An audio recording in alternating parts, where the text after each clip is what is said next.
Eu sou a Cristina, você está no Relivrando e hoje eu trouxe para conversar com vocês este livro aqui da Ing Scholl, A Rosa Branca. Este livro representa a Alemanha no meu projeto Viajando Entre Livros.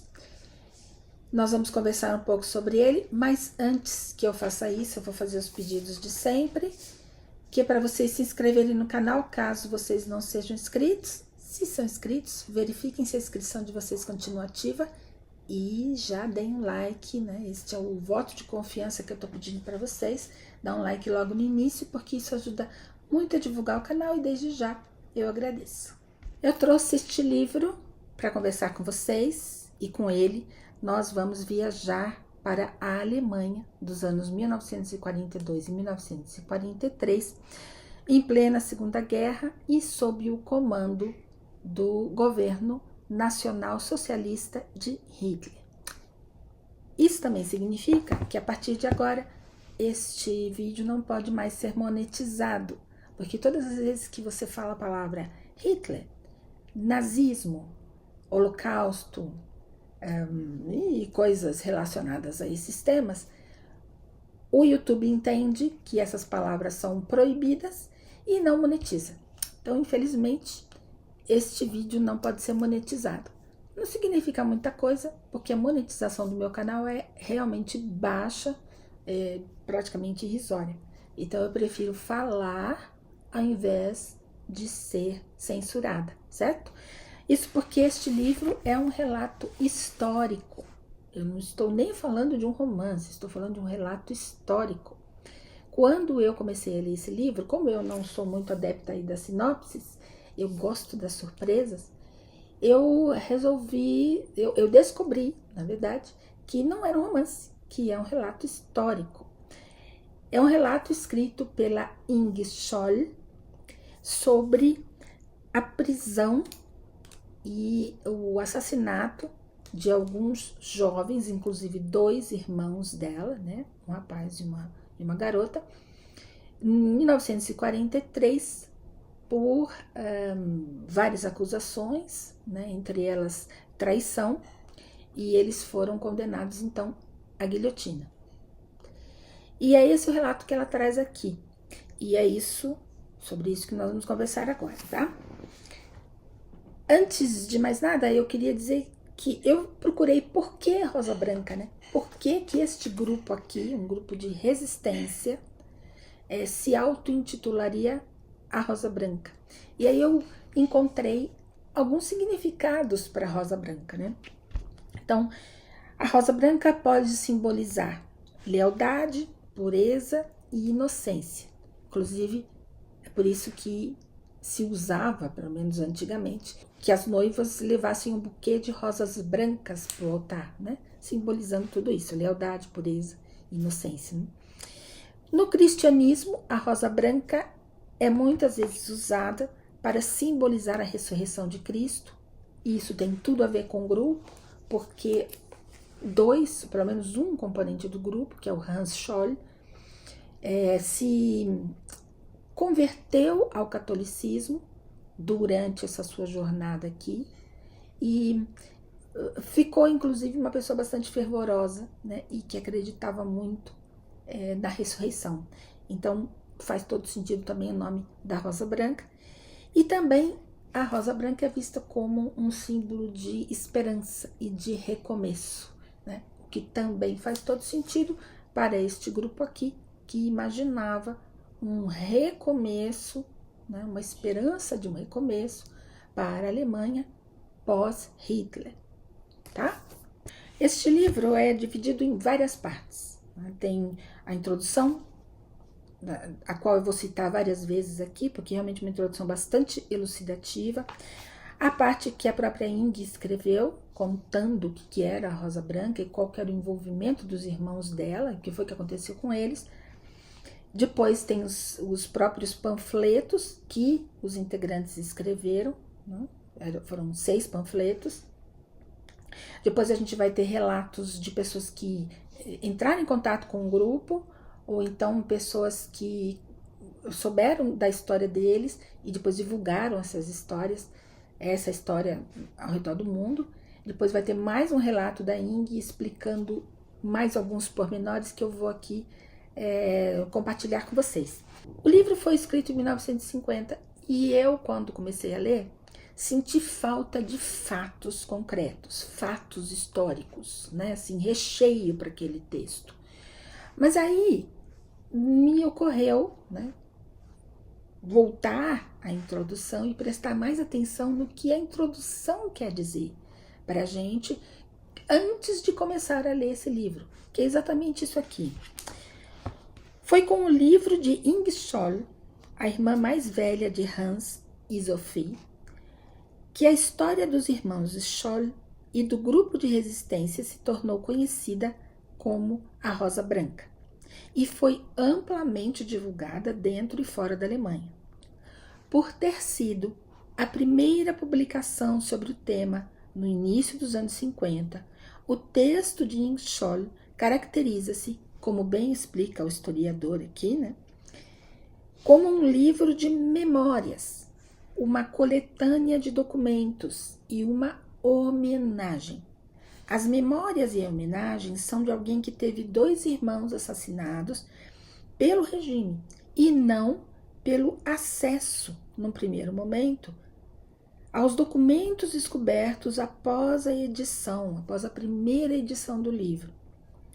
Recordação e homenagem também estão presentes nos testemunhos das pessoas que tiveram contato com os integrantes do grupo. Os documentos históricos são tanto as terríveis sentenças judiciais que condenaram Hans, Sophie, Schmorell, Probst, Graf e Huber à morte na guilhotina, quanto os panfletos escritos por eles. E eles foram condenados pelo chamado Tribunal do Povo, certo? Que estava em vigor na Alemanha desde 1933, com a ascensão do Terceiro Reich, e só foi dissolvido em 1945, quando a guerra acabou, quando os alemães foram derrotados. Então, esse trecho que eu li para vocês explica exatamente a minha dúvida quando eu comecei a ler. Eu não li a introdução antes, mas aí, como eu fiquei perdida, eu resolvi voltar e ler a introdução. E aí eu entendi que isto aqui é um livro de memórias e de relatos, e que em 1950, quando este livro foi escrito, não havia conhecimento pleno do que havia acontecido na Alemanha durante a guerra. Né, todas as mortes, toda a tentativa de eliminação do povo judeu, perseguição a várias diferentes etnias, invasões, morte aos próprios alemães, esse tipo de julgamento, né, não havia um conhecimento pleno histórico, né, e ao longo dos anos a coisa foi se elucidando. Então, quando ela escreveu, realmente este livro aqui tem esse teor de livro de memórias, por isso a sensação do livro estar incompleto. Mas eu acho que quando a gente começa a ler e entra em contato com essa história, esse tipo de livro aqui é uma maneira leve de entrar em contato com uma história bastante pesada e muito cruel, né? Então, claro que para quem quiser se aprofundar no tema, vai ter que fazer uma pesquisa, talvez, usando inclusive a bibliografia aqui indicada. Mas eu acho que um livro introdutório, né, como este, para mim foi excelente e mais que suficiente, né, em relação a esse tema aqui. E o que essas 6 pessoas fizeram de tão grave para merecer a pena de morte na guilhotina? Bom, eles escreveram e distribuíram 6 panfletos, todos mimeografados e convocando a população alemã a resistência passiva, a sabotagem dos armamentos utilizados pelo exército alemão, porque as pessoas, principalmente as mulheres, foram trabalhar nas fábricas, né, de armamentos. Então, essa era uma convocação, a sabotagem desses armamentos, né, e a roubar os governantes e derrubar o governo nacional socialista. Então, esse era o teor dos panfletos fabricados por essas 6 pessoas, fabricados e distribuídos. Distribuídos pelo correio, distribuídos em lugares públicos, eles deixavam escondido, né? Eles colocavam em cima do banco e saíam, entravam no trem e distribuíam nos trens, nos bancos. Eles colocavam nos lugares mais inusitados, em que as pessoas normalmente sentam e veem um papel ali, pegam e veem do que se trata, né? Então, claro que a primeira coisa que chama atenção nesse caso é a desproporção entre o chamado crime, né, que eles cometeram e a sentença. Então, o crime deles foi fabricar esses panfletos com com esse teor, né, e distribuir. Agora, a sanção, né, o castigo que eles receberam foi certamente desproporcional, né? A pena de morte. Mas é para a gente se lembrar que nós estamos aqui dentro do regime nazista em 1942-43. Então, uma coisa que não era simples, né? Porque quem sentenciou essas pessoas foi o Tribunal do Povo, né? Eu já citei aqui o Tribunal do Povo. E aí a gente precisa entender o que é esse Tribunal do Povo, né? Então, veja, ele foi criado em 1933, com a ascensão do Terceiro Reich, e operou até 1945, quando terminou a guerra e a Alemanha foi derrotada, né? Então, olha só, o objetivo do Tribunal do Povo era julgar os civis por crimes de traição ao regime, além dos atentados ao Führer e demais autoridades do regime nazista. Por crimes de traição, entenda-se qualquer conduta que se opusesse ao regime, inclusive as conexões pessoais, os hábitos, ideias, intenções e tudo o mais que a criatividade do acusador conseguisse imaginar como sendo perigoso ao Estado democrático, ao regime nacional socialista alemão. Inclusive, algumas das sessões dos tribunais a gente vai encontrar na internet, porque foram sessões filmadas, não todas, mas algumas foram filmadas e foram utilizadas pelo ministro da propaganda nazista, né, como propaganda mesmo do regime, que foi o Joseph Goebbels, tá? E eu vou deixar aqui na descrição do vídeo alguns complementos a esse livro, que eu acho que, para mim, pelo menos, ajudaram bastante, né? Um deles é a filmagem de um desses julgamentos. Essa filmagem de 1944, esse Tribunal do Povo em ação, vocês vão poder ver, é em preto e branco, obviamente, o original, a maior parte é em alemão, é com legendas em inglês, talvez vocês encontrem com legenda em português, mas eu acho que ilustra bem, né, o que era esse Tribunal do Povo. E aí eu vou deixar também 2 links de filmes que são indicados aqui no próprio livro e que eu assisti. Um é A Rosa Branca, eu assisti os 2 no YouTube, também com legendas em inglês, mas acredito que tenha legenda em português, vocês vão encontrar, acho que na Amazon, né? Então vocês vão encontrar, tá? Um deles chama A Rosa Branca, The White Rose, né? Os 2 são em alemão, viu, gente, originalmente. O The White Rose é de 1982 e ele vai contar toda a trajetória, desde o início até o final, até a sentença desses jovens, tá? Vocês vão conhecer os jovens, como eles atuavam, como era a relação entre eles e o que eles faziam, tá? E o que eles pensavam, né? E o segundo chama Sophie Scholl, que é de 2005, então ele vai focar mais na Sophie e no irmão, né, no Hans, mas mais na Sophie mesmo, e vai contar toda a trajetória deles, né, a partir do momento em que eles são identificados e presos. Então vai aparecer o interrogatório e o julgamento, feito pelo Tribunal do Povo. E aí, olha só, quando eu assisti, eu achei esse julgamento assim muito estereotipado, com o juiz se exaltando, gritando, né, e todo mundo aplaudindo, e os oficiais e tal. Mas aí eu fui assistir esse documentário de 1944 e eu vi que era exatamente assim, era uma característica fazia parte do mise-en-scène. Então eu acho que esses 3 filmes, né, o documentário e os 2 filmes, se complementam e ajudam a visualizar bastante o livro aqui. Aqui, como eu falei, não é um livro que tem muita informação depois de 1950, né? Mas no filme não. No filme a gente já consegue ver algumas coisas que complementam aí o livro. Nos filmes, né? Aliás, eu acho que além da desproporção das sentenças, uma coisa também que me chamou bastante atenção foi a idade dos integrantes. Né? Eram todos muito jovens, com exceção de um, né? Foram mortos 6 aqui. Um era o professor, ele tinha por volta de 50 anos, ele era o professor de filosofia e psicologia de todos eles, e ele era o único dessa área, porque os outros eram estudantes de medicina. A Sofia era, acho que, estudante de biologia. Então eram 5 garotos: o Alexander Smorel, de 26 anos, o Christoph Probst, de 24. Inclusive, o Christoph tinha 3 filhos. O mais velho tinha 3 anos de idade, né? Ele era o único casado. O Willy Graf, com 25, o Hans Scholl, com 25, e a Sophie Scholl, com 22.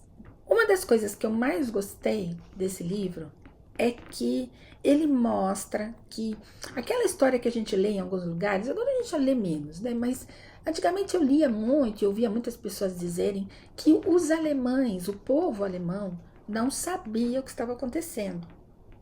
Não tinha consciência das atrocidades que estavam sendo cometidas. E aqui ele desmente isso, né? Esse texto aqui da Ing e os panfletos desmentem isso. Claro que talvez a maioria da população não soubesse o tamanho das atrocidades, né? Não tivesse noção exata, né, da dimensão do que estava acontecendo. Mas eles não eram alienados, eles sabiam que as coisas estavam acontecendo. E em um dos panfletos aqui, o Hans, que escreveu o panfleto, deixa muito claro, dizendo: olha, você que está aí do outro lado, vendo essas coisas acontecerem e não toma partido, não faz nada, vira o rosto como se não fosse com você, você é cúmplice, né? Então, essa é uma das coisas que eu gostei bastante aqui, que apesar do texto ser muito próximo ao final da guerra, ela conseguiu colocar isso daqui, mostrando: olha, o povo alemão sabia, se não tudo, parte do que estava acontecendo, né? Então, eu vou ler aqui para vocês algumas partes, vocês vão me dar essa licença, porque no próprio texto da Ing, ela tem um adendo que diz assim: observações sobre os objetivos da Rosa Branca. Então, aqui ela diz o seguinte: o Círculo da Rosa Branca em Munique, que foi onde eles estavam fazendo a faculdade em Munique, né? Então, eles utilizavam papel, tinta, selos, tudo ali da cidade e da universidade. Isso foi um dos motivos, inclusive, que os fez ser presos, né? Bom, o Círculo da Rosa Branca em Munique tinha o objetivo de gerar uma crescente conscientização pública acerca do verdadeiro caráter do nacional-socialismo e da situação concreta para a qual o regime havia conduzido a Alemanha e a Europa. Eles queriam difundir a ideia da resistência passiva nos mais diversos âmbitos sociais. E ela continua: o lema da resistência passiva deveria transmitir às inúmeras pessoas contrárias ao regime o sentimento de uma solidariedade real, embora imperceptível. Deveria fortalecê-la e ampliá-la, convencer os indecisos, levar os indiferentes a tomar uma decisão, colocar os adeptos do nazismo em dúvida e tornar céticos os eufóricos.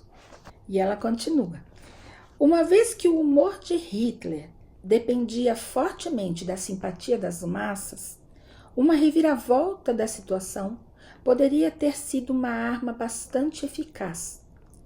Por esse motivo, a cúpula do partido considerou os panfletos da Rosa Branca um dos maiores crimes políticos contra o Terceiro Reich. Ou seja, os panfletos eram poderosos, porque eles estavam falando direto com as pessoas, direto, né? Ainda que nos panfletos os jovens utilizassem uma linguagem um pouco mais rebuscada, eles colocavam citações de versos, de textos do Goethe, do Schiller, né? Eles citavam trechos de filósofos.